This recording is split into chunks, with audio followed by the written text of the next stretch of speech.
Hola, buenos días. Bienvenidos a esta conferencia virtual del día de hoy. En nombre del Comité Regional de la CIER para Centroamérica y el Caribe, SECACIER, agradecerles que nos estén acompañando el día de hoy en esta conferencia a cargo del doctor Gustavo Valverde Mora. Gustavo, creo que casi la mayoría de todos los que están conectados lo conocen. Y Gustavo Valverde precisamente es el instructor del curso profesional especializado Estabilidad y Control de Sistemas Modernos de Potencia que estaremos realizando en el mes de agosto. Y precisamente como un preámbulo de lo que será este curso, pues hemos invitado a Gustavo a que nos traiga esta conferencia virtual del día de hoy, donde estaremos analizando las oportunidades de los sistemas de almacenamiento por baterías, BESS, para brindar servicios de control y estabilidad en los sistemas de potencia.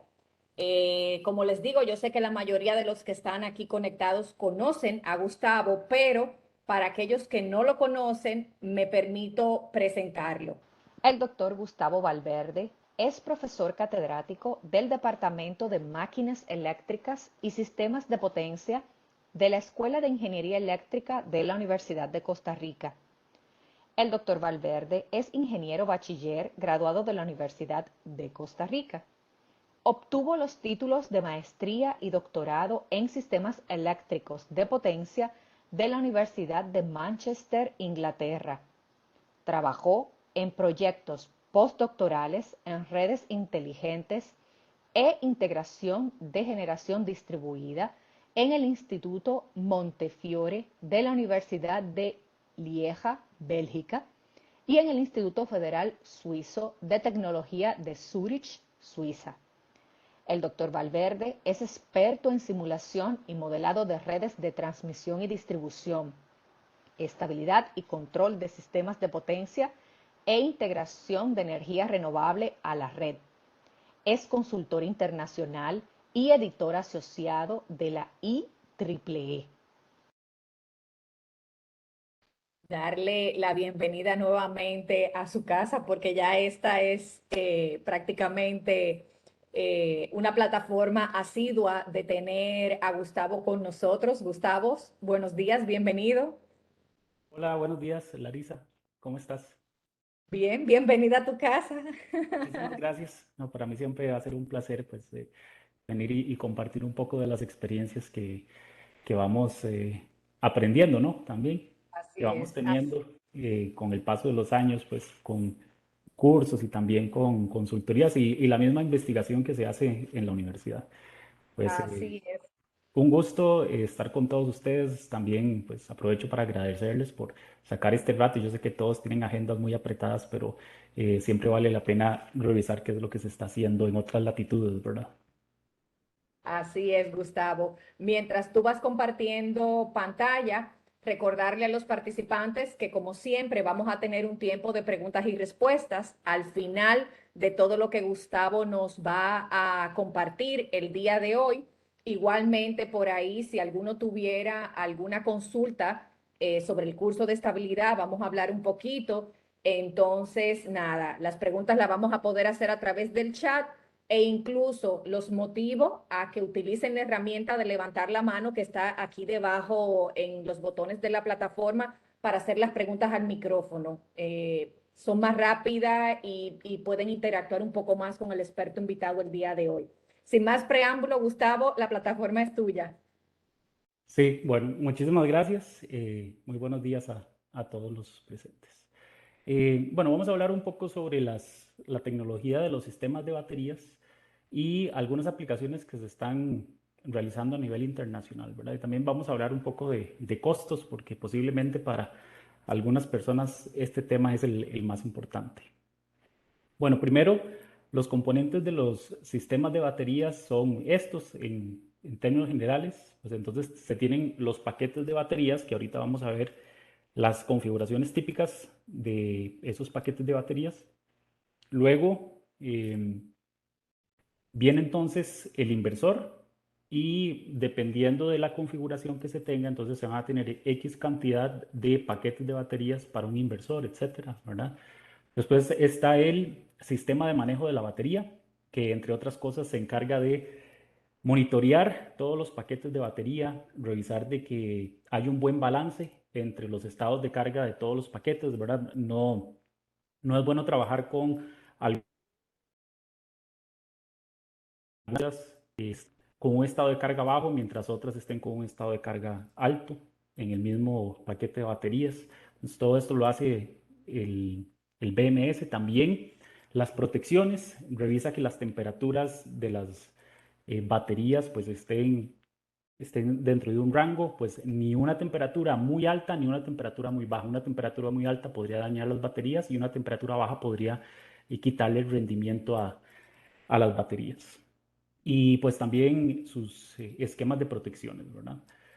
Em, Esto también es muy importante reconocer de que del BMS es que se pasa información al operador del sistema o quien esté manejando la batería, ¿verdad? Entonces se da información del estado de carga, cuánta potencia está entregando o cuánta potencia está consumiendo, entre entre otras variables de operación. Y pues después se pasa a un transformador elevador y eso ya iría o a una red de media tensión o a una red de alta tensión. Entonces, estas son las arquitecturas típicas de los sistemas de baterías. Está la opción A y B. Desde el punto de vista de confiabilidad, posiblemente la opción A es la mejor. Entonces, aquí se tiene un grupo de paquetes de baterías que van a tener un es inversor, ya en AC estaríamos pasando a media o alta tensión. Quiere decir que el transformador debería estar en esta parte superior, ¿verdad? Esta es una alternativa, sin embargo, no es la más utilizada a nivel internacional. Esta primera es la que ha estado ganando desde el punto de vista de confiabilidad. Ahora, también ahí tenemos que considerar de que en la primera opción, pues sí, se gana más confiabilidad, pero a un costo mayor porque se necesita más electrónica de potencia. Este sería un ejemplo de un sistema de baterías de 10 megawatts de potencia. ¿Cómo es que se logra? Pues entonces, por ejemplo, se tienen paquetes de baterías de 500 kilowatts. Acá en esta caja, pues ahí ya se está considerando la electrónica de potencia, ¿verdad? Entonces, ahí ya está el inversor, y 500 kilowatts más 500 kilowatts más 500 kilowatts. Entonces, ahí se logran los 2 megawatts. Y pues en este caso tiene su electrónica de potencia cada uno de ellos y después se tienen aquí los transformadores. Que podría pasar, por ejemplo, de una tensión de 480 volts a 34.5 kilovolts o algún otro nivel de tensión pues, conocido para sus países. Y pues obviamente si aquí tengo 2 megawatts, entonces necesito algunos transformadores y otros paquetes, ¿verdad? Que están en una configuración exactamente igual y así lograr los 10 megawatts de potencia. Este es un ejemplo de en Southern California Edison. Entonces aquí se ve la arquitectura utilizada, que es justamente la A que yo les había mostrado previamente. Aquí se tiene un bloque de paquetes, estos cuadros rojos que ustedes pueden ver acá, esos serían los paquetes de baterías. Entonces, todos estos paquetes de baterías al mismo inversor. Entonces, todo lo que está en el bloque 1 son todos estos paquetes, van a un mismo inversor y aquí pasa a 480 volts. Pues por un tema de espacio no salen los bloques 2 a 5, pero vean que el bloque 6 es exactamente igual. Entonces se pasa a 480 volts y en este caso particular, por medio de un transformador de potencia, pasa de 480 volts a 12 kilovolts y ya ahí se conecta a la red, ¿verdad? Y esta sería entonces la sección número 1. Después la sección número 2, la 3 y 4 son exactamente iguales, ¿verdad? Entonces son como espejos. Y aquí se ve pues entonces ya en campo ese sistema BESS. Vamos a ver algunas generalidades de baterías porque nosotros estamos acostumbrados a dos tipos de batería, o lo que se nos viene a la mente son las baterías de ion de litio y también las que hay en el mercado. Bueno, primero la batería ion de litio. y tenemos que reconocer cómo es la tecnología de las baterías sin entrar en detalles de la parte química, puesto que no es mi especialidad. Pero siempre se va a tener entonces un ánodo y un cátodo, o sea, el electrodo negativo y el electrodo positivo, que estos pueden ser electrodos sólidos o pueden ser electrodos líquidos, como lo vamos a ver más adelante.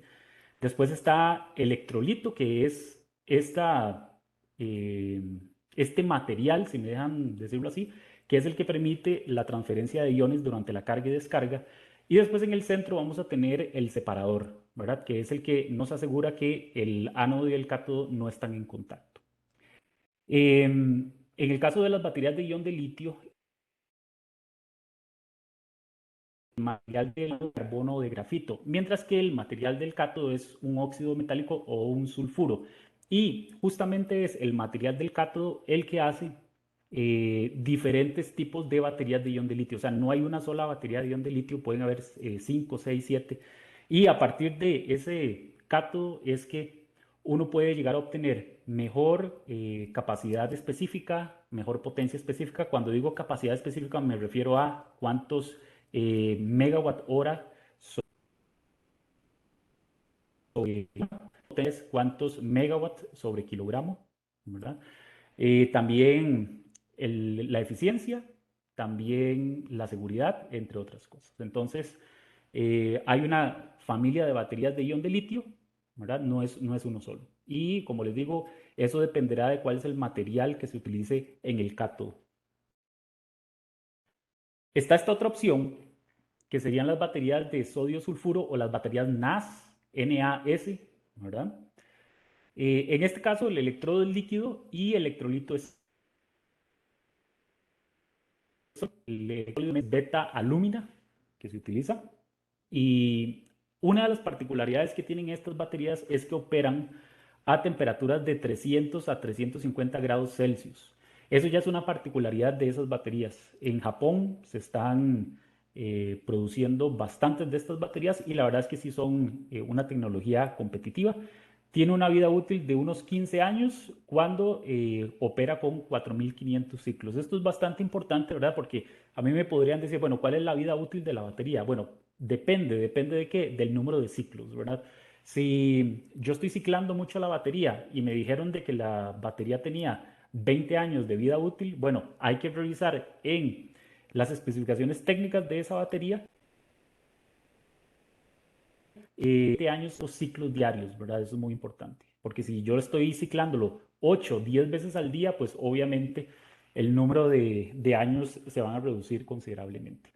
Otra de las características de esta tecnología es que no tiene autodescarga y presenta una buena eficiencia, lo que en inglés se le llama el round trip efficiency, ¿verdad? Que sería, si yo le meto, por ejemplo, 100 kilowatt hora a un paquete de baterías pequeño y si yo al final le puedo extraer 80 kilowatt hora, quiere decir de que la eficiencia va a ser de un 80%, eso sería el round trip efficiency, ¿verdad?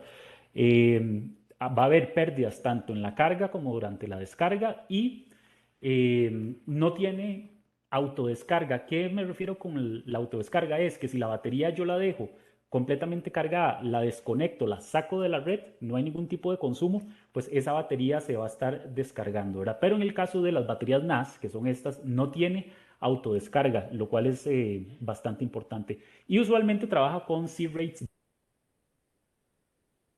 Ahorita vamos a decirse la batería. Algo también importante, o podríamos verlo como una limitación, es que el sodio es un material inflamable en contacto con el aire. Quiere decir que estos sistemas, a pesar de que son muy seguros, puesto que están en funcionamiento a nivel internacional y pueden ser proyectos bastante grandes, lo cierto es que hay que invertir bastante en la seguridad de forma tal de que no se oxide, ¿verdad? Porque puede llegar a ser un material o podríamos tener problemas de fuego o explosión. Entonces, eso es importante reconocerlo. Bueno, y normalmente es para aplicaciones de gran escala. Uno no esperaría baterías de NAS para proyectos pequeños o para dispositivos como los que tenemos nosotros en nuestras casas. La opción de baterías de flujo redox, su nombre viene porque está basado en procesos de reducción y oxidación. Esta es una tecnología bastante interesante en el cual lo que uno tiene es un electrolito positivo y negativo, que vean aquí, se llama catholyte y anolyte. Entonces, al mismo tiempo es un electrolito, pero por otro lado pues es un electrolito que tiene carga, es positivo y negativo, ¿verdad? Y normalmente están hechos. Ustedes pueden ver que el catolito, si me dejan llamarle así, pues tiene estos iones y el anolito tiene estos otros iones. Lo interesante de esta tecnología es que se necesita bombear estos electrolitos. Aquí ustedes pueden ver que hay una bomba, ¿verdad? Entonces esta bomba se hace mover o circular este fluido, que sería el electrolito positivo, entra aquí a estas pilas, ¿verdad? Y lo mismo está pasando con el electrolito negativo. En el centro lo que hay es una membrana y en esa membrana ocurren justamente las interacciones entre este electrolito positivo y negativo, ¿verdad? Entonces cuando hay carga y descarga, pues ahí hay una transferencia de iones. Bueno, esa membrana justamente también está separando, ¿verdad? Los electrolitos positivo y negativo.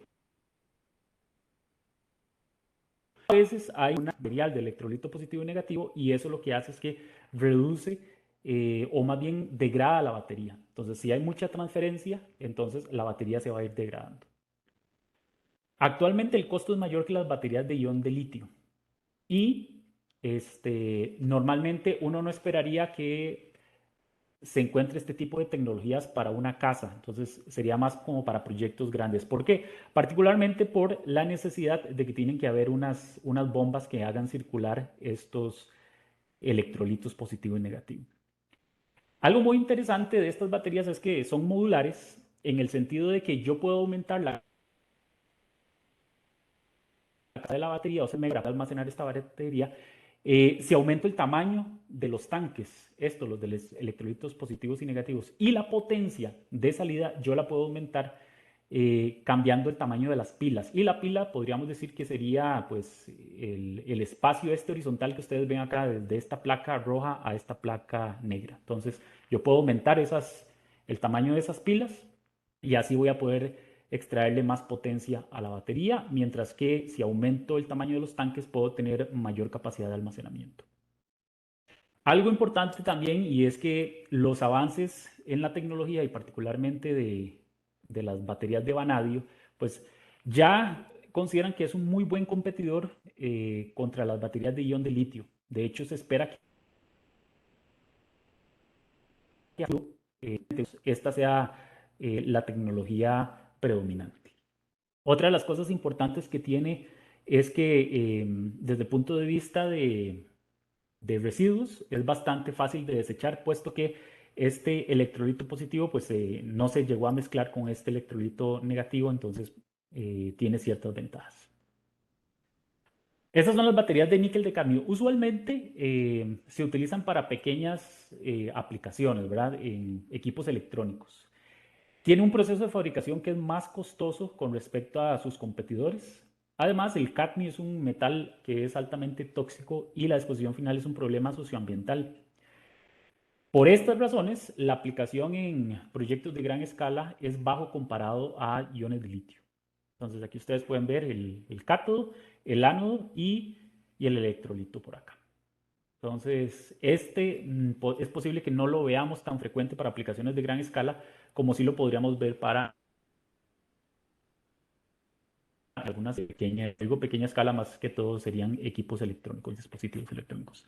Estas serían las baterías ácido de plomo que las conocemos desde hace más de 150 años.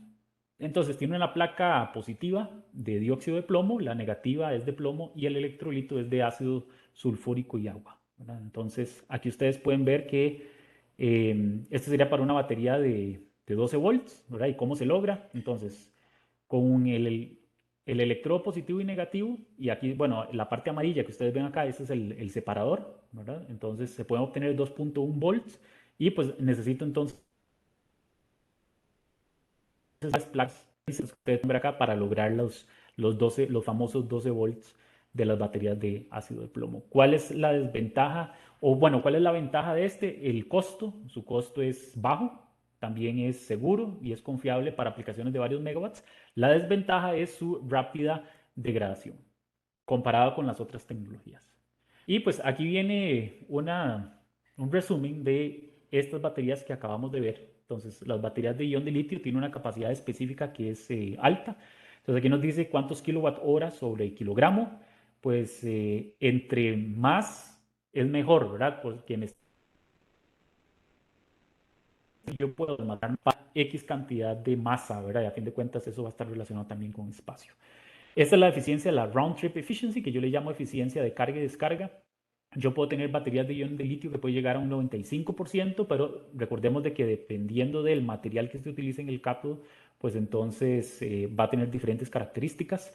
Las baterías de sodio entre 75 y 85%, las de flujo redox de 70 a 75%. Tal vez algunos de ustedes me dirán, bueno, yo encontré algunas especificaciones que algunas baterías de flujo redox tienen mayor eficiencia. Bueno, es posible, pero estas son como valores típicos, ¿verdad?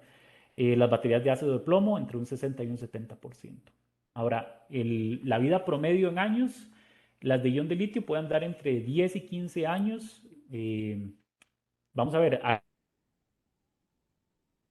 también hay que tener en cuenta, como les digo, yo he visto especificaciones de algunos fabricantes donde dicen que la batería de ion de litio puede durar 20 años si el ciclado es de una vez al día, ¿verdad? Si se hace más de una vez al día, pues entonces puede bajar a esto de 10 a 15 años que ustedes pueden ver acá. Y amigable con el ambiente, bueno, las baterías de ion de litio relativamente sí. Este de flujo redox dice no, pero la verdad es que podría ser un más o menos, ¿verdad? Por el tema que les estaba diciendo de que como los electrolitos positivo y negativo no se llegan a mezclar, son fácilmente separables, ¿verdad? Entonces, estas son las principales opciones de baterías, ¿verdad? Las que se encuentra uno en el mercado, pues tal vez se me escapa alguna, pero revisando en la literatura, estas son las que están ganando.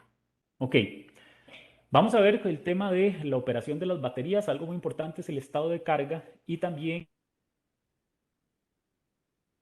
eh, primero, el estado de carga lo conocemos todos, puesto que en nuestro celular a cada rato estamos revisando cuál es cuánto nos queda de batería, ¿verdad? Entonces, un 100% de estado de carga, state of charge, SOC, sería que la batería está completamente cargada, y un 0% cuando la batería está completamente descargada. Y entonces resulta acá, o en las especificaciones técnicas de las baterías, uno se encuentra el DOD, ¿verdad? Que simplemente es un dato extra de ver cuánto llegó a carga completa. Entonces, de 100% menos el estado de carga final. Entonces, en este caso, uno podría decir que si el estado de carga es 100%, el DOD es de 0%. Si el estado de carga es 20%, quiere decir de que la profundidad de descarga llegó al 80% y así sucesivamente. Bueno, entonces, como les estaba comentando, entre más frecuente sea el ciclado de la batería, menor va a ser la vida útil de esa batería porque se va a ir degradando, ¿verdad? Hay este,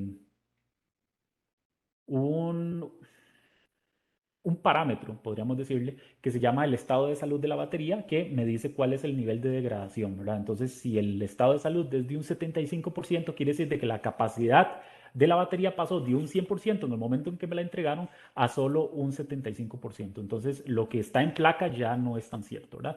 Y pues eso obviamente son por procesos químicos que simplemente nosotros no podemos evitarlo. Lo que sí podemos es, con un buen cuidado de esa batería, o con una buena operación de la batería, lo que podemos hacer al menos es retrasar esa degradación de las baterías. Bueno, hay algo muy importante que es la especificación del C-rate, ¿ok? Es la casa de carga y descarga, o C-rate en inglés, que indica la potencia de carga y descarga de la batería. Entonces es una medida de qué tan rápido entrega o consume energía. Entonces, cuando a mí me dicen, por ejemplo, que la batería es de 100 megawatt hora, y si me que lo que me están diciendo es que esa batería se puede descargar en una hora. ¿Okay? Para que se descargue una batería de 100 megawatt hora en una hora, entonces quiere decir de que la potencia de salida o la potencia a la cual demanda esa batería es de 100 megawatts, ¿verdad?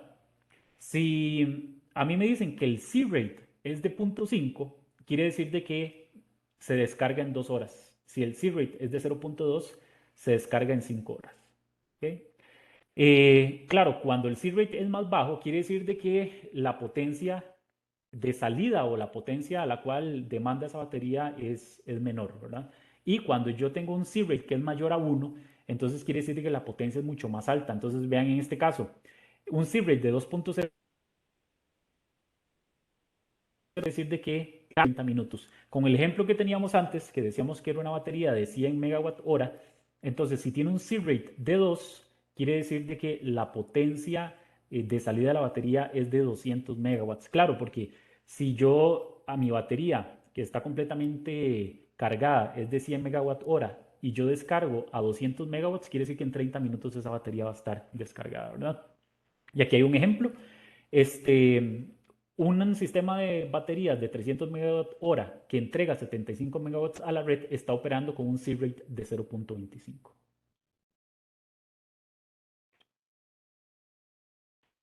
Acá les presento las tensiones de operación de una celda de ion de litio. Los sistemas BESS están conformados por paquetes de baterías. Esos paquetes de baterías a su vez están formados por arreglos donde hay muchísimas celdas, ¿verdad? Esa celda o una celda de una batería de ion de litio típica tiene esta curva que ustedes ven acá. Entonces, el fabricante a mí me entrega esta curva que sería la tensión de operación contra el estado de carga. Y normalmente el fabricante me lo dice a cuál C-rate. En este caso es un C-rate de 0.2. Aquí nosotros podemos ver que cuando la batería está a un 100%, la tensión de la celda es bastante alta. Vean, aquí puede llegar a 4.25 volts.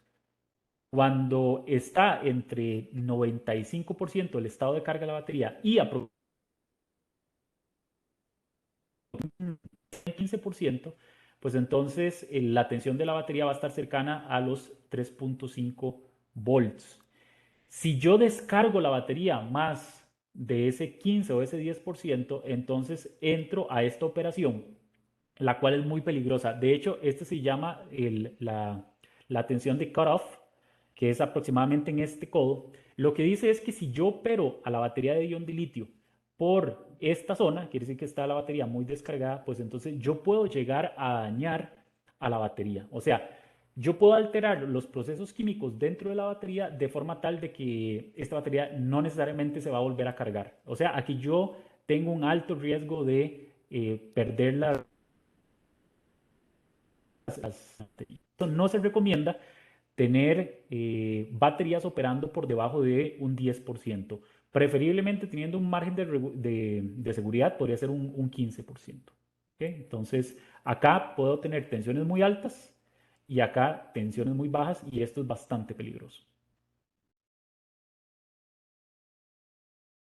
Con el tema de costos de batería me pareció interesante incluir esto. Este es un reporte reciente del Laboratorio de Energías Renovables de los Estados Unidos, NREL, donde lo que ellos dan es el costo de las baterías de ion de litio de 4 horas, ¿verdad? Entonces, esto es importante. Ellos dijeron, bueno, lo normal es, o una forma de estandarizar esto, porque yo podría tener baterías que son muy grandes o muy pequeñas, pues entonces ellos lo que hicieron fue considerar aquellas baterías que tuvieran una capacidad de 4 horas independientemente de la potencia de salida. Entonces aquí se ven cómo es que el costo ha ido bajando, ¿verdad? Entonces desde el año 2020, que fue cuando se hizo ese reporte, ellos establecían que el costo del BES andaba por $350. Claro, esto es en Estados Unidos. En nuestros países el costo actualmente es un poco más alto, podría ser $500, $600 por kilowatt hora. Hay que recordar que los dos costos es por kilowatt hora y el costo por kilowatt. Entonces, el costo por energía y el costo por potencia. A veces a uno le dicen, bueno, el costo del sistema de baterías es, por ejemplo, $500 por kilowatt hora. pero yo acabo de decirles de que hay dos costos, por kilowatt y otro por kilowatt hora. Entonces, esta es una forma que se utiliza a nivel internacional para dejar el costo total en dólar sobre kilowatt hora, que sería el costo de la energía, que ese ya viene en dólar sobre kilowatt hora, y el costo por potencia. Entonces, esto sería dólar por kilowatt. Entonces, lo que hay que hacer es dividir entre la duración que tenga esa batería. En este caso sería de 4 horas. Entonces, el costo por potencia se divide entre 4 horas y listo, ya vuelvo a tener dólares sobre kilowatt hora. Por lo tanto, ya se pueden sumar estos dos costos y quedan a nivel de dólar sobre kilowatt hora. Entonces, estas son las proyecciones que hace NREL. Nuevamente, nosotros tenemos que hacerle un offset, ¿verdad? Subirlo un poco porque en nuestros países, pues, obviamente el costo final va a ser un poco más alto. Pero ellos proyectan, digamos, realista, que puede ser de que por el año 2050, entonces el costo va a ser de $200 aproximadamente. El caso pesimista sería que se va a estancar en aproximadamente $250 sobre kilowatt hora. Y el caso muy optimista sería que llegue a casi 100, ¿verdad? Bueno, aquí a 100. Aquí se dice que por debajo de $100 el kilowatt hora. Eso pues tiene implicaciones muy buenas para nuestros países, ¿verdad? Puesto que ya la tecnología va a ser muy accesible y pues las oportunidades de brindar servicios. El problema que se tiene de la alta variabilidad de las energías renovables, pues entonces va a ser compensado por tecnologías como esta. Entonces vamos a tener posiblemente sistemas híbridos donde vamos a tener plantas eólicas o plantas solares fotovoltaicas y a la par posiblemente vamos a tener sistemas de almacenamiento que van a hacer que esas fluctuaciones sean mucho menores, como también vamos a ver otro tipo de aplicaciones que vienen acá. Entonces vamos a ver las aplicaciones de los sistemas de baterías. Antes de entrar a las aplicaciones particulares de los sistemas de baterías, es importante reconocer de que las baterías solo son un tipo más, ¿verdad? De almacenamiento de energía. Pues nosotros podemos tener almacenamiento mecánico, que sería bombeo, ¿verdad? Hidrobombeo. Aire comprimido, en el cual pues se mete en cuevas, se comprime aire, ¿verdad? Y después cuando se necesita utilizar esa energía, pues ese aire comprimido empuja unas turbinas y la potencia que se requiere. Aquí pueden ver algunas de las tecnologías que estuvimos viendo, ¿verdad? Las baterías de ácido de plomo que las encontramos desde potencias muy bajas, ¿verdad? Desde 1 kilowatt, vean aquí se puede encontrar hasta varios decenas de megawatts. Las baterías de ion de litio, efectivamente, desde valores o potencias muy pequeñas hasta potencias que pueden llegar a, qué sé yo, a los 100 megawatts. Las baterías de sodio que estuvimos viendo, recuerden que eran aquellas baterías que usualmente son para aplicaciones de gran escala, por eso ustedes no las van a ver acá para los usuarios finales, y eran aquellas baterías que trabajaban con 300 grados o operaban a 300 grados Celsius. Las baterías de flujo redox, aquí pueden ver, hay desde valores pequeños, pero lo normal es que sea para aplicaciones de transmisión y distribución. Los volantes de inercia, que también es un tipo de almacenamiento mecánico, y después están los supercapacitores. Los supercapacitores hay de dos tipos, se parece a una batería, ¿verdad? Porque tienen las dos placas, etcétera. Pero están los de potencia, que son aquellos que se logran descargar en cuestión de segundos.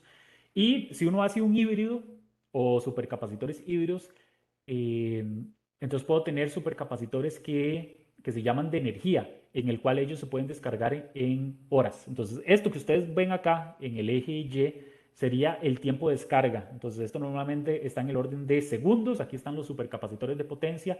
Los volantes de inercia andan en el orden de segundos y varios minutos. Las baterías de ácido de plomo, pues se pueden tener en el orden de minutos, ¿verdad? Bueno, también horas, pues por un tema de espacio, pues no se podía poner también acá que una batería de ácido de plomo puede estar también en el rango de horas.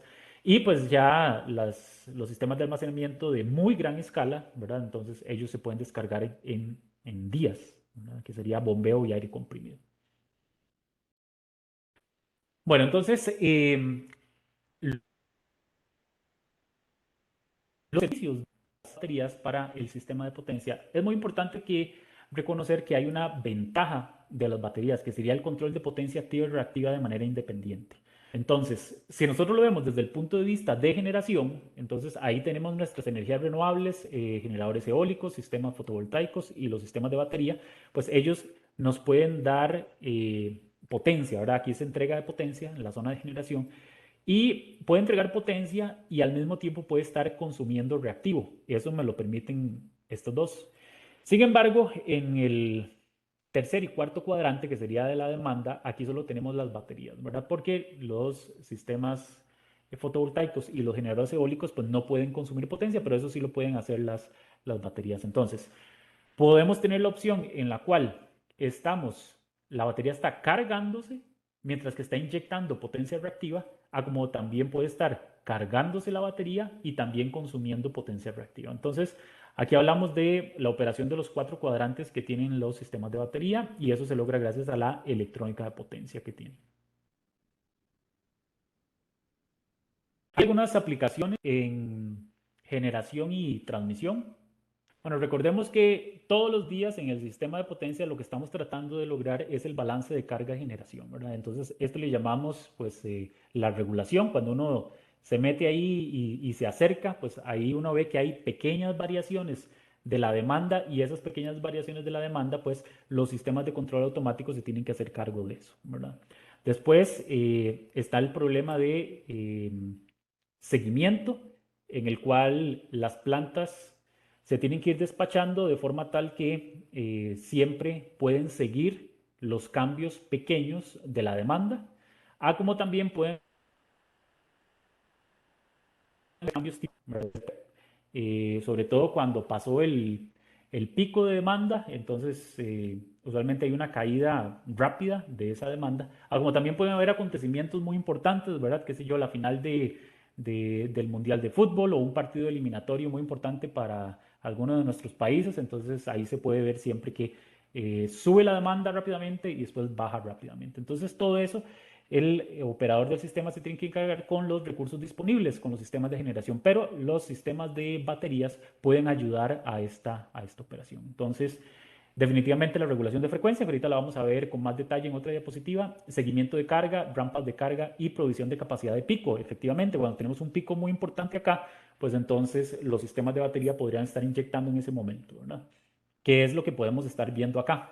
Aquí un aplanamiento de la curva de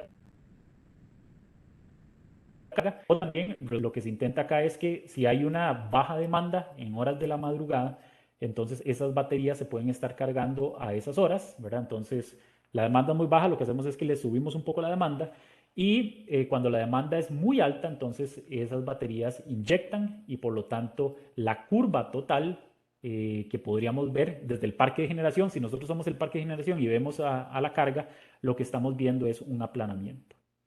También regulación de tensión, muy importante, como lo que hay es electrónica de potencia, entonces yo puedo hacer que esas baterías trabajen ya sea con factor de potencia constante, con una potencia reactiva constante o con tensión constante. Entonces se vuelve, podríamos hacer de que la barra donde está conectada ese sistema de baterías tenga una tensión completamente constante. ¿Y cómo logra esa tensión constante? Bueno, haciendo cambios de la potencia reactiva como habíamos visto que trabajamos con los cuatro cuadrantes.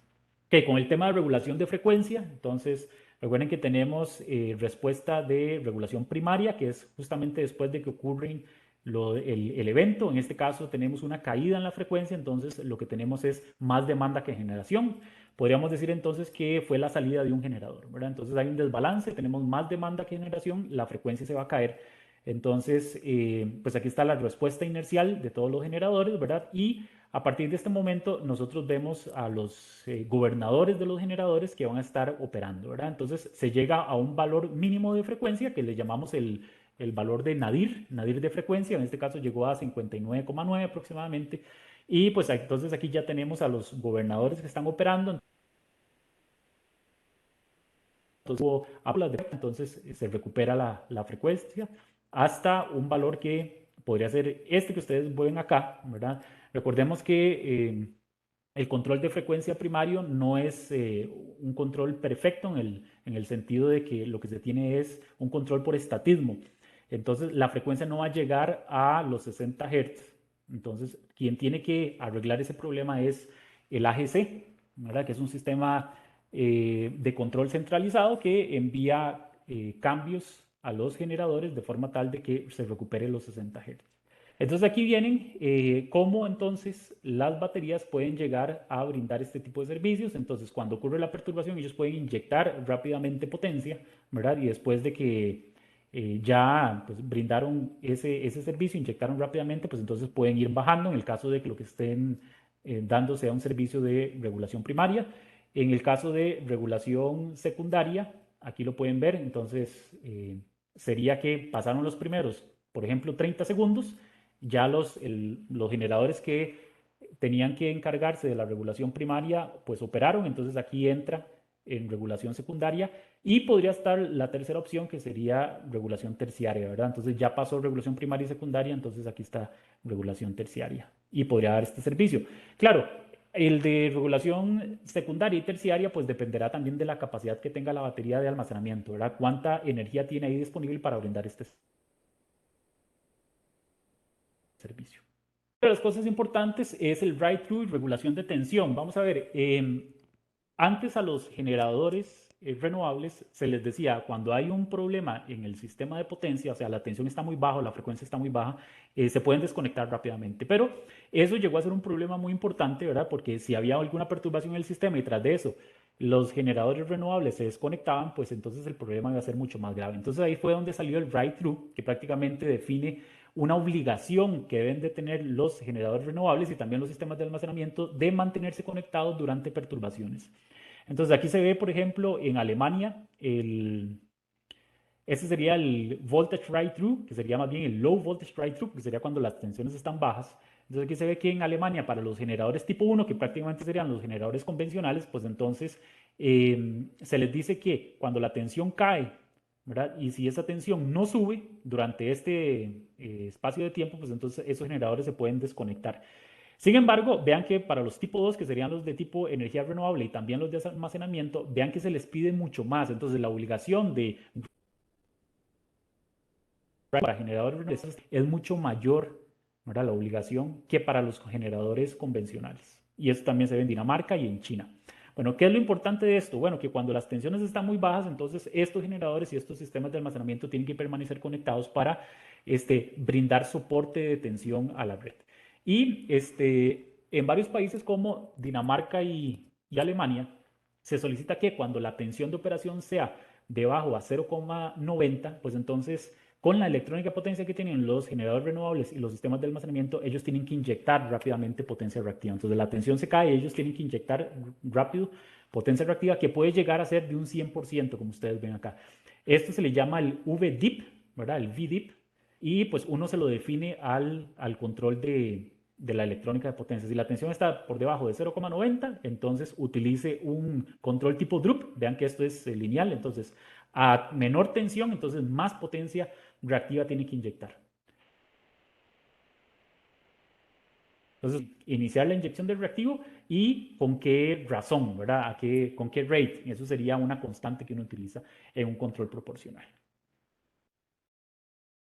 Bueno, aplicaciones también a nivel internacional, reducción de las fluctuaciones de las energías renovables variables, pues yo puedo tener entonces mi planta eólica que tiene fluctuaciones importantes, aquí se puede ver, ¿verdad?, las fluctuaciones de la potencia de salida, mientras que si yo tengo aquí un sistema de almacenamiento, una batería, entonces esa batería puede estar inyectando y consumiendo, inyectando cuando hay faltantes, consumiendo cuando hay excedentes, por lo tanto, lo que se ve en el punto de conexión de este sistema híbrido es una potencia que es mucho más continua, mucho más constante, ¿verdad? Entonces es una energía más firme, nos ayuda en el caso de que hayan rampas de generación, ya sea rampas hacia arriba o rampas hacia abajo. El arbitraje de energía también bastante importante, entonces recordemos que el costo de la energía varía a lo largo del día, entonces en periodo nocturno el precio de los kilowatt hora o del megawatt hora es más bajo, entonces en el periodo punta, por ejemplo acá en Costa Rica tenemos periodo punta cerca del mediodía y también cerca de las 6, 7 de la noche. Entonces en esos momentos es cuando la batería se puede descargar, ¿verdad? Y otra vez en periodo nocturno se vuelve a cargar. ¿Qué es la idea del arbitraje de energía? Simplemente es comprar barato, vender caro. O ya ahora, si nos metemos a aplicaciones en distribución, pues entonces vean que otra vez para la empresa distribuidora ellos van a comprar energía en horas de la noche, otra vez porque es lo más barato. Algunas, perdón, este, bueno, entonces en estos momentos es cuando está cargándose la batería, ¿verdad? Después se puede descargar en periodos punta, de modo que la empresa de distribución tenga que pagarle menos a transmisión, ¿verdad? Porque hay un pago no solo por energía, sino también por demanda, entonces reducción de picos. Pues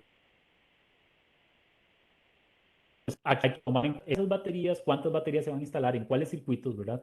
Entonces hay que hacer todo un estudio de factibilidad.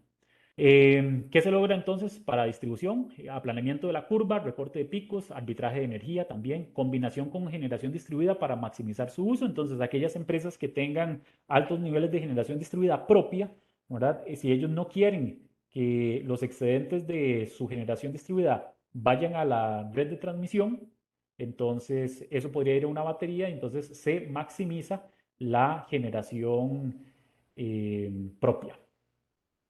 Otro tipo de aplicaciones también, calidad de la energía, eh, pues recordemos que tenemos la capacidad de regular tensión. Entonces, en zonas donde las tensiones fluctúan mucho o si las tensiones se caen mucho en un circuito de distribución, pues entonces esos sistemas de batería con la electrónica de potencia definitivamente pueden ayudar en la regulación de tensión.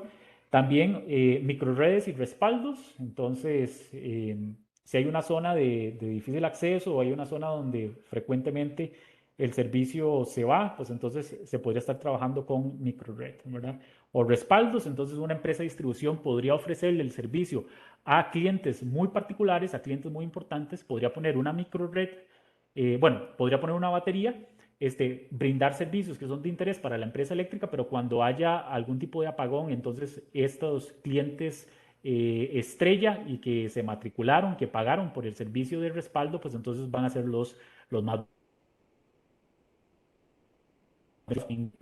Pues está también el aplazamiento de inversiones que se ha visto en algunos países, ¿verdad? Entonces aquí simplemente es revisar si los cambios que se tienen que hacer, inversiones importantes de red, pueden ser aplazadas o completamente evitadas si se pone un sistema de almacenamiento de energía.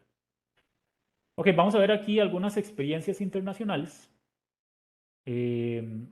Por ejemplo, aquí vienen unas aplicaciones de DBs, ¿verdad? Aquí se puede ver energía y capacidad. Después capacidad firme, que era el que estábamos hablando. Esto que viene aquí en rojo es servicios que actualmente son recompensados en algunos mercados, ¿verdad? Después, lo que aparece en azul son servicios propuestos o que se están brindando, pero en una etapa temprana. Y después, otros servicios que dice que actualmente no son remunerados. Pueden ver que son algunos de los que ya hemos estado hablando, ¿verdad? Y por el tipo de servicio, energía y capacidad, servicios auxiliares, servicios de transmisión, servicios de distribución y también servicios para el usuario final, o sea, el cliente. Bueno, aquí hay unos ejemplos. Estos se los quise mostrar para que vieran de que esas baterías de sodio, a pesar de que tienen sus complicaciones porque trabajan a una temperatura muy alta y el tema de que tienen que estar muy protegidas, ¿verdad? Aún así, hay proyectos a nivel internacional. Esta de Emiratos Árabes Unidos, esto es un proyecto de 20 megawatts, 120 megawatt hora. Y aquí se puede ver estos cambios de la batería, ¿verdad? Entonces vean que a las diferentes horas del día está o inyectando o está demandando, ¿verdad? Y aquí se puede ver que en las horas de la noche pues está aprovechando para eh, cargarse, ¿verdad? Aquí se está aprovechando para cargar. Después acá permanece completamente pues en stand-by, en cero. Y después, en las horas que se necesite, está inyectando a la red. Este es energía propia en cada, lo que reporta el operador de transmisión de California o el operador independiente de California en el año 2021, ¿verdad? Esto es considerando pues varias baterías que tienen. Esa es la energía promedio, ¿verdad? Entonces, esto está en megawatt hora. Entonces, durante la noche, entonces dice que la energía es negativa, quiere decir que se está cargando. Después acá también está cargándose en estas horas y después, justo entre las 5 de la tarde y las 9, 10 de la noche, es cuando está inyectando a la red. Esto fue en el año 2021, o sea, muy reciente. Y después aquí tenemos el ejemplo de algunas simulaciones. Entonces, esta es una simulación de baterías que es un sistema de pruebas de 39 barras, 10 generadores síncronos, cargas que dependen de la tensión de operación y se tiene una batería en la barra 5, que es esta que ustedes ven acá. Para efectos de esta simulación, los generadores síncronos no tienen sistema de regulación de frecuencia, es simplemente para ver cómo va a reaccionar la batería. Estos son los valores nominales de la batería. Es una batería de 500 MVA. La potencia máxima es de 400 megawatts. La mínima es de 300 y la mínima de menos 300 megabar. El punto de operación actual es de 200 megawatts de potencia activa. La reactiva es de 54. O sea, está inyectando 200 megawatts y está inyectando 54.2 megabar. El estado actual de la batería, el estado de carga es de 70%. Entonces, lo que hice fue una simulación de la salida del generador 30. El generador 30 pues tiene 250 megawatts que salen de operación, no solo en potencia activa, sino también la potencia reactiva. ¿Cuál es el efecto? Bueno, la tensión se va a caer, ¿verdad? Y dependiendo del modo de operación que tenga mi batería, pues entonces así va a responder. En este caso, el número vamos a ver, el número 3 es cuando estaba trabajando con tensión constante. Entonces ocurre la perturbación y vean que la tensión vuelve a estar en 1 PU, a la tensión prefalla muy rápidamente, ¿verdad? Eso se logra con la electrónica de potencia que tiene. ¿Qué es lo que está haciendo para eso? Pues entonces está aumentando la potencia reactiva, ¿verdad? Inyectada a la red. Pasó de los 50 y, ¿cuánto era? 54 megabar, está aumentando rápidamente a aproximadamente 130 megabar, ¿verdad? Hay otros casos en los cuales la tensión pues va a caer y simplemente era porque no estaba trabajando con tensión constante, o sea, estaba trabajando con factor óptima constante. Eso sería desde el punto de vista de potencia activa y la frecuencia. Bueno, en este caso no había control de frecuencia, la batería no estaba brindando este servicio. Entonces ustedes pueden ver acá que la frecuencia se va a caer ligeramente hasta 58 Hz. ¿Por qué se está ocurriendo esto? Bueno, porque como les estaba diciendo, yo quité la regulación de frecuencia de los generadores porque lo único que quería ver era la respuesta de la batería. Entonces aquí se ve que la batería estaba entregando 200 megawatts y para los 4 casos se mantiene en los 200 megawatts. O sea, como no está brindando el servicio de regulación de frecuencia, entonces no le interesa qué es lo que está pasando con esa variable en el sistema. Ese sería un caso aparte que sería en los casos 5 al 8, sí está brindando el servicio de regulación de frecuencia. Entonces, aquí se ve que durante la perturbación estaba pasando de los 200 megawatts, pasó rápidamente a casi 400 megawatts por el faltante de 250 megawatts que se tenía del generador que salió. Y aquí se puede ver la frecuencia para 4 casos particulares, entonces la frecuencia cae ligeramente, pero no llega al caso anterior que era a 58 Hz, ¿verdad? Aquí está llegando aproximadamente a 59,5 Hz. Claro que si yo hubiera de los otros generadores, posiblemente esta batería no tendría que dar tanta potencia. Y si ustedes me preguntan que si este es el tipo de respuesta que tiene, no, es posible que la respuesta sea todavía más rápida, ¿verdad? Simplemente lo que hay que hacer es cambiar la constante del estatismo que tiene esta batería. Bueno, ya para terminar, hay algunos retos sobre el uso y la integración de los sistemas de baterías. Bueno, ¿cuáles son los retos técnicos? Bueno, todavía se necesitan mayores esfuerzos en investigación y desarrollo. A nivel internacional, recuerden que estábamos viendo que las baterías de flujo redox posiblemente en unos años van a ser tan competitivas o posiblemente vayan a desplazar.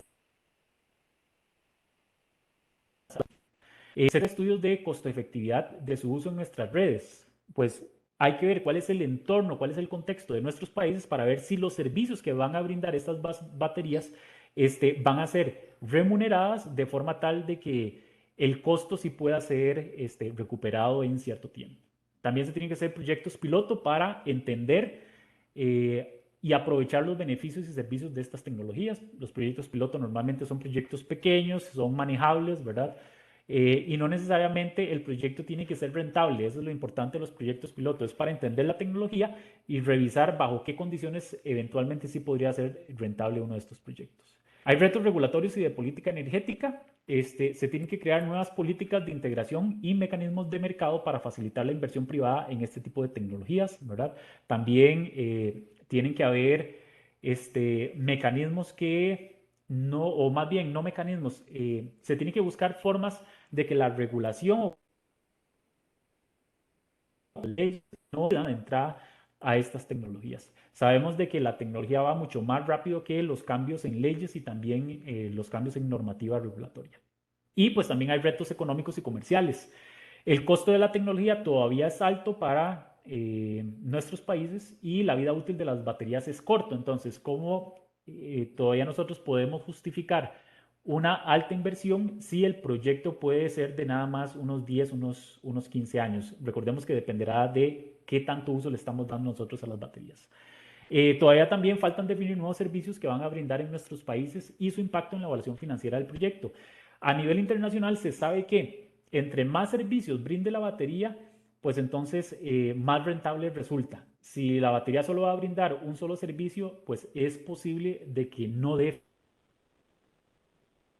financieramente. Está brindando servicios, entonces la degradación de la batería va a ser más acelerada. Entonces hay todo una gran gama de retos, ¿verdad? Para la integración de estas baterías en nuestros sistemas, ya sea a nivel de gran escala, a nivel de transmisión o a nivel de distribución. Esa era la presentación que les tenía para el día de hoy en este webinar. Vamos a ver si hay consultas. Bueno, sí, ahí tenemos el chat con muchas consultas. Sí, ok. Comenzamos con, tengo aquí una de Manuel Medina que dice, ¿cuál es el porcentaje máximo de descarga que se usa para definir el ciclado de las baterías? Y pone, por ejemplo, descargar al 40%, 20%, 0%. Es normal que sea al 80%. O sea, una descarga máxima del 80%. Sí, es lo normal. O sea, que el DOD sea de un 80-85%. Miguel Montoya nos pone, ¿qué nivel de tensión en DC manejan los BES? Sí. Vamos a ver, usualmente andan por el orden de los cientos de volts. Eh, 200, 300, 400 volts. Entonces, ¿cómo se logra eso? Pues uniendo un montón de celdas, ¿verdad? Que hay varias configuraciones, entonces algunas se ponen en paralelo y otras, o módulos, ¿verdad? Entonces, varios módulos en paralelo y algunas en serie y ya con eso se logran los 200, 300, 400 volts que son los que van a ir al inversor y que finalmente se elevan a, qué sé yo, a media tensión o alta tensión. Para regular frecuencia, los BES se deben de definir acorde a la potencia del sistema. Eh, a la, a la, mm, acorde a la potencia del sistema. Supongo que aquí es a la demanda del sistema de potencia, ¿verdad? Pues relativamente, sí, sí, sí. Pues el sistema de batería solo se encargue de regular frecuencia. O sea, hay muchísimas unidades de generación que ya están brindando el servicio de regulación de frecuencia. Eh, pues si es un sistema de baterías que ya anda por el orden de los 5 megawatts, 10 megawatts, 15 megawatts, pues ya está en capacidad de brindar el servicio de regulación. Claro, entre más pequeño, menor es su capacidad de brindar servicio, pero con solo que esté en el orden de varios megawatts ya podría brindar el servicio de regulación de frecuencias. Es una batería muy grande, en el orden de 100 megawatts, definitivamente que para nuestros países eh, ya va.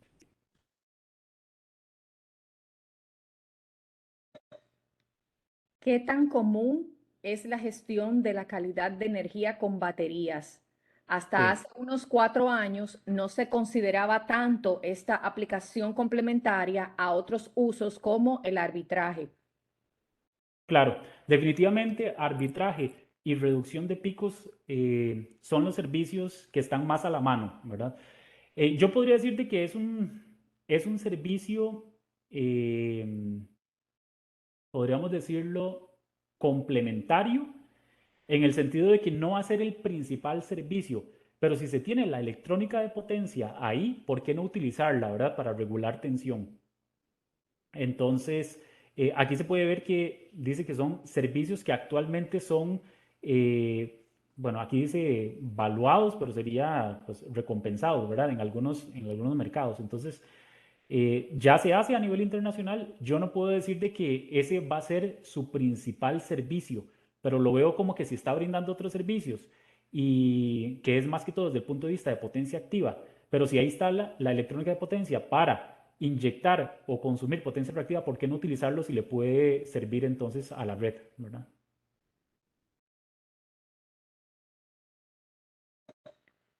¿Qué tipo de inversores son los recomendados para usar en los BES? ¿En qué sentido de qué tipo de inversores? No, no me queda clara la consulta. Tendría Carlos Laines que confirmarnos, porque la pregunta dice, ¿qué tipo de inversores son los recomendados para usar en los BES? Si Carlos está por ahí, quisiera ampliar la pregunta a través del chat o a través del micrófono. Sí, pues ahí en este caso lo que se necesite simplemente es que tenga operación bidireccional, ¿verdad? Y usualmente que la potencia de la electrónica de potencia sea ligeramente mayor que la potencia nominal de los paquetes de batería para que pueda brindar potencia reactiva o que pueda inyectar o que pueda consumir. Sí. Él nos ponía, ajá, con respecto a la potencia y datos técnicos. Sí, más que todo que sea bidireccional y sobre todo que tenga un poquito más de que la capacidad en MVA de la electrónica de potencia sea ligeramente superior a el paquete de baterías. Ujú. Acá hay una consulta que dice que si tengo ejemplos concretos en algún mercado de una misma batería brindando múltiples servicios. Pues no tengo el caso concreto, pero en Estados Unidos sí se realiza, ¿verdad? Entonces, es como que si uno tuviera, si uno supusiera que la batería fuera como un tanque, ¿verdad? Entonces, cierta capacidad de la batería se brinda para arbitraje de energía, otras está ahí remanente que es para servicios de reserva, ¿verdad? De regulación. Entonces quedan ahí listos. En el caso de regulación de tensión, pues la regulación de tensión se puede brindar sin necesidad de que haya una reserva de energía, ¿verdad? Porque se puede hacer con la electrónica de potencia. La batería puede estar casi descargada y aún así puede brindar regulación de tensión por la electrónica de potencia, ¿verdad? Pero sí, lo que yo he visto a nivel internacional y en Estados Unidos sí se hace es que una batería puede estar brindando varios servicios. Claro, no brinda el mismo servicio al mismo tiempo, ¿verdad? Pero tal vez en un día sí puede estar brindando el servicio de arbitraje, en otro momento puede estar brindando el servicio de picos y se le puede dejar algún margen de energía en el caso que esté brindando servicios de regulación. Y bueno, en mercados que son mucho más maduros, pues todos esos servicios están siendo compensados, ¿verdad? Económicamente. Entonces, el dueño de varias baterías, de una misma batería, entonces, pues tiene que revisar cuál es los servicios que más dinero les llegan a brindar, ¿verdad? Que son más recompensados. Quiero invitar en este momento a mi compañero Javier Saca. Javier es parte del equipo de Secasier. Él está como encargado de negocios y consultorías. Se nos va a unir en este momento. Él tiene por ahí algunas consultas también. Javier, buenos días. Buenos días, Lisa. Buenos días, profesor Gustavo. Mucho gusto poder saludarle y también a todas las personas que están en este webinar. Profesor, tenía una consulta con el tema de electrónica de potencia. ¿Cuál sería la electrónica de potencia específica que se utilizaría en el momento que hay alguna modificación en cuanto a la frecuencia, si se cae la frecuencia en el tema de regulación? ¿Otra vez, perdón? ¿Cuál sería la electrónica de potencia específica que se utilizaría en un sistema BESS para la regulación de frecuencia? Pues normalmente ahí no hay mayor problema porque con la electrónica de potencia pues responde muy rápido, entonces no es como que tiene que haber una tecnología muy particular para eso. Simplemente, la verdad es que los fabricantes de esta tecnología te da el paquete completo, ¿verdad? Pues te da no solo los paquetes de baterías, sino que también te brinda la electrónica de potencia. Lo llamamos nosotros, ahí ya viene. Uno lo que usualmente define es cuál es el C-rate que uno desea, dependiendo de cuáles son los servicios que van a brindar. Si lo único que se va a hacer es eh, arbitraje de energía, por ejemplo, pues entonces el C-rate puede ser bastante bajo. Pero si se quiere, por ejemplo, que participe en regulación primaria de frecuencia, posiblemente la potencia de entrada tiene que ser alta, entonces puede que el C-rate tenga que ser un poco más alto. Ok, perfecto. Y bueno, de ahí la otra pregunta o consulta que tengo es en temas de modelación. ¿Qué software generalmente se utiliza para hacer un modelado de BESS, bueno, de sistemas de BESS, de Battery Energy Storage System? Ok, depende de qué es lo que yo quiero modelar, por ejemplo. Ujú. Si se quiere hacer modelado de un sistema de transmisión brindando algún tipo de servicio durante algún tipo de perturbación, pues entonces se tienen que utilizar los software que utilizan los operadores de transmisión y distribución para hacer estudios dinámicos, que sería el PSSE, el Disk Silent, el ETAP, el NEPLAN. Vamos a ver.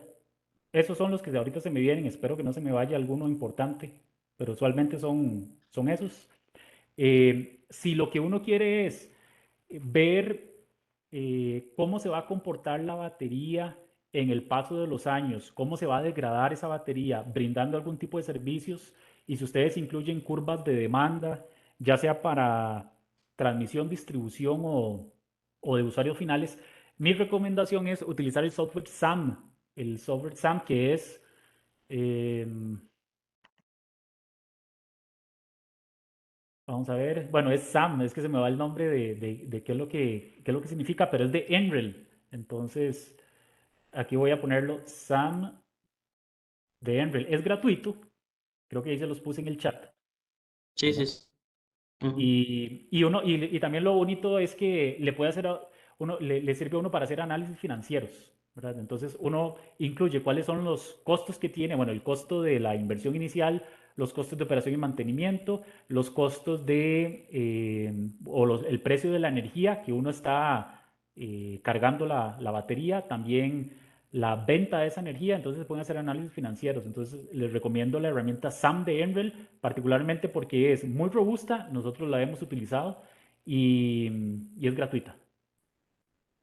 Ok, perfecto. Y la última consulta que tengo, hay, digamos, en algunos de sistema, obviamente supongo que debe haber como alguna interacción entre los AVRs para regular o definir algunos niveles de tensión para un sistema de almacenamiento por baterías. Coordinación con los AVR. Bueno, Ujú, sí. digamos, en el sistema de potencia definitivamente para control de tensión van a estar los generadores que todos tienen su AVR, ¿verdad? Entonces van a estar controlando la tensión. Eh, pues el sistema de baterías se tiene que poner en una zona, ¿verdad? Donde brinde los mayores servicios para el sistema. Entonces, ¿cuáles son lugares típicos? Lugares típicos es cerca de las zonas de generación renovable, ¿verdad? Para tener como una especie de sistemas híbridos, como habíamos visto en una diapositiva anterior. Entonces, se pueden poner ahí, ¿verdad? Por el tema de que queremos que no hayan tantas fluctuaciones. O también se pueden poner en zonas donde hay mucha demanda, o sea, en barras de carga. Entonces se pueden poner Ujú. ahí y justamente en ese lugar sirve muchísimo esos sistemas de batería, sobre todo si son grandes, porque le permiten regular tensión. Entonces, pues yo no lo veo más como una fuente más de control de tensión con esas baterías, además de los otros servicios que estaría brindando. Acá Orlando Martínez, don Orlando, hace tiempos que no converso con él. ¿Cómo se modelan las baterías en el PSE? En el PSSE se modelan por un modelo particular que tiene el PSSE, que es el REC-C, así es como se llama, REEC-C. Ese es el módulo de la batería. Está basado en los modelos de la WEC de los Estados Unidos. Entonces ya están incluidos es 33 ya está. La versión 34 y 35 los tiene ahí disponibles. Entonces, esos son. De hecho, en el curso de estabilidad y control de sistemas de potencia vamos a ver esos modelos, por si está interesado don Orlando. Nos preguntan en el chat, Gustavo, que si sabes de cuáles países de la región están discutiendo cambios en la regulación que permita mayor generación del uso de las baterías, tanto para mejorar calidad de red como servicios auxiliares. Sí, no les podría decir de los demás países de la región, sí les puedo decir el caso particular de Costa Rica. En el reglamento de servicios auxiliares que salió hace pocos años, ahí se incluyen a los sistemas de almacenamiento como un posible proveedor de servicios auxiliares. Y también en en la regulación nacional o en los reglamentos nacionales, también dice cuáles son algunas obligaciones que tienen que tener los sistemas de energías renovables y las baterías. Pero sí, a nivel internacional no estoy tan relacionado con ese tema de regulación. Precisamente nos dicen que según su criterio de experto, ¿cuáles podrían ser los primeros servicios auxiliares que podrían ser desarrollados y tarifados en el mercado eléctrico de Costa Rica? Ok. Este, en el caso de Costa Rica, cuando se definieron los servicios auxiliares, en el que estaba regulación de tensión, después estaba frecuencia, estaba Black Start. Después de que salió el reglamento, salió eh, la metodología para remunerar los servicios. Entonces, la Autoridad Reguladora de Servicios Públicos de Costa Rica estableció que el servicio de regulación de tensión y frecuencia primaria son servicios obligatorios, por lo tanto no son remunerados.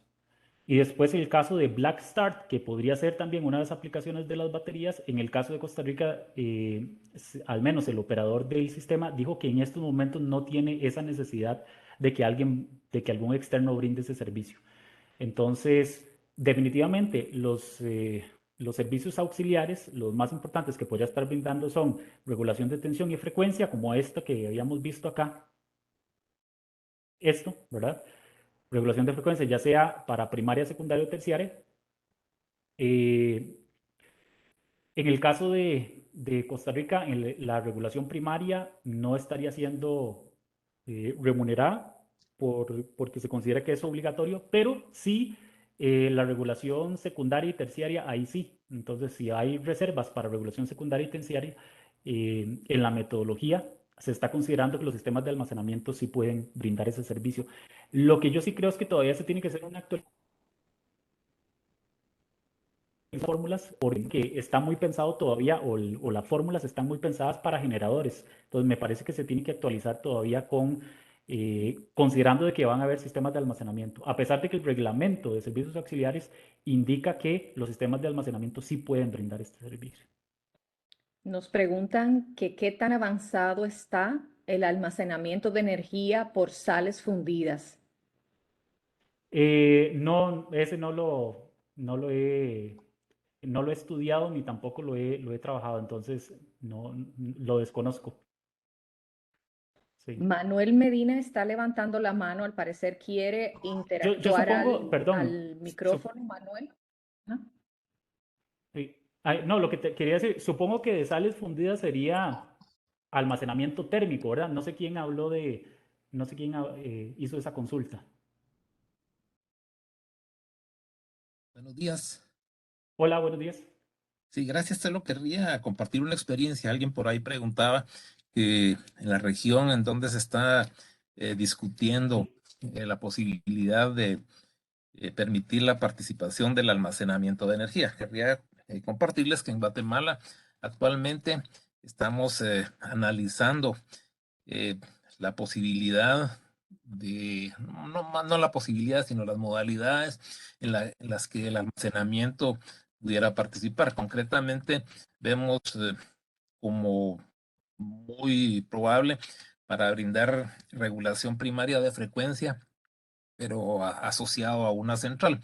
En Guatemala, al igual que en Costa Rica, la regulación primaria y el control de frecuencia son servicios obligatorios para los generadores, pero eso obliga a algunas centrales, obviamente, a mantener un margen de generación. Pero si se utilizara en una modalidad, por ejemplo, en Colombia, en Termocipa, instalaron unos BESS que permiten explotar, digamos, en un grado más alto las centrales de vapor, disponiendo de energía económica y la regulación primaria haciéndola con el almacenamiento. Esa es una posibilidad. La otra también permitir que los generadores renovables no convencionales, eólicos y fotovoltaicos, puedan operar asociados al almacenamiento para mejorar su desempeño y al mismo tiempo disponer de energía en horas en las que puede ser más conveniente para ellos y para el sistema. De momento estamos en el análisis conceptual de lo que eso pudiera ser, pero ya estamos trabajando en el tema. Eso era lo que yo quería compartirles. Muchas gracias. Muchísimas gracias. Muy amable. Muchas gracias, Manuel. Ya para ir cerrando el tiempo de preguntas y respuestas, acá nos preguntan, doctor, usted indicó que para nuestros países todavía el costo de la tecnología es alto.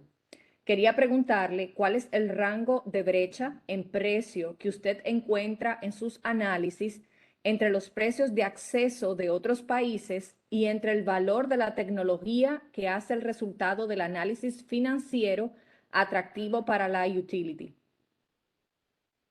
Sí.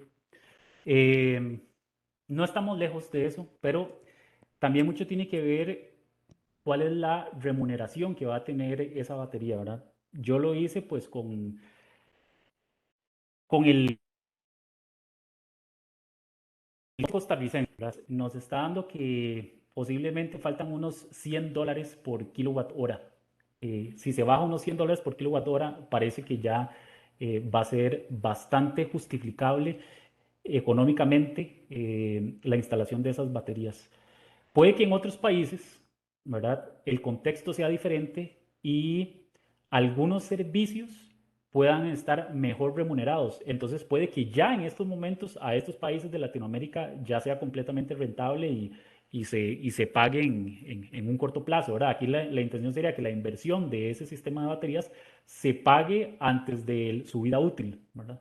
Entonces sí, depende mucho del contexto, de qué servicios se están remunerando, cuál es el costo de la electricidad también en estos países, ¿verdad? Eso también es muy importante. De modo que, por ejemplo, si se va a brindar el servicio de... Si la diferencia es bastante alta entre punta y nocturno, pues entonces ahí resulta mucho mejor, ¿verdad? Hacer el arbitraje de energía. Gustavo, ya para cerrar el webinar, que nos han estado preguntando que qué software vamos a estar utilizando en el curso, ¿por qué no nos hace un pequeño resumen de lo que vamos a estar viendo y nos responde cuáles software se van a estar utilizando ya para cerrar lo que sería el webinar y para esos datos que necesitan las personas interesadas en el curso? Claro que sí. Bueno, rápidamente, acá está, este es los módulos que vamos a estar viendo. Vamos a ver primero en el curso modelado de líneas, transformadores y cargas estáticas, después modelado y simulación de la máquina sincrónica, modelado y simulación de excitadores y AVRs, Después, esa es la otra parte que sería, aquí se me está perdiendo modelado y simulación de turbinas. Una vez que terminamos con modelado y simulación, entonces vamos a estabilidad de sistemas de potencia, cuál es la clasificación convenida a nivel internacional, y después entramos en detalles a cada uno de ellos. Estabilidad de pequeña señal, después estabilidad transitoria, estabilidad de tensión y frecuencia, y finalmente modelado y simulación de baterías, sistemas fotovoltaicos y generadores eólicos. Esto lo vamos a estar trabajando en dos software. De hecho, van a estar prácticamente, bueno, la gran mayoría de los ejercicios van a estar disponibles en un software que se llama Ramsys, que es de Bélgica, y vamos a estar trabajando también con el PSSE. Van a estar disponibles para que las personas, por ejemplo, que solo trabajan con el PSSE puedan hacer también las simulaciones ahí. Entonces ahí van a estar disponibles los dos software. La intención del curso no es aprender a utilizar uno de estos software. La intención del curso es entender la estabilidad de los sistemas de potencia, entender los modelos, que esos modelos van a estar disponibles en cualquier software, ¿verdad? Pero lo importante, sí, es justamente esto y no tanto la herramienta que vamos a estar utilizando en estos momentos. Sí, entonces no es un curso para aprender a utilizar el PSSE o para aprender a utilizar Ramsys. Es un curso para estabilidad de sistemas de potencia y entender los modelos y los parámetros que nosotros incluimos en todos estos software.